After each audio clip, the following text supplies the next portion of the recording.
Video बस करा होता. आम्ही म्हणाल एवढी घाण बस कर. जे पाणी भरायला ना आपल्याला.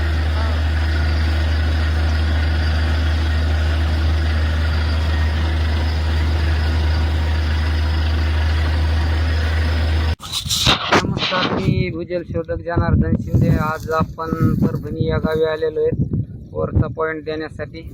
हे आपले शेतकरी मामा आहेत. तुमचं नाव सांगा. प्रकाश मुंजाजी सूळ. प्रकाश मुंजाजी सूळ यांच्या शेतात आपण बोर पॉइंट देण्यासाठी आलेलो आहे. 2 लाईनचा क्रॉस निघलेला आहे. खाली दाखवा. लय काय मोठं पाणी नाही, पण 1.5 पावणे 2 इंचापर्यंत पाणी लागण्याची शक्यता आहे. त्याच्यात कमी जास्त होऊ शकतंय. त्यांच्या नशिबात असलं तर जास्त लागन, पण 1.5 ते 1.25 इंच 1.5 इंचापर्यंत पाणी लागण्याची शाश्वती आहे आपल्या अनुभवानुसार.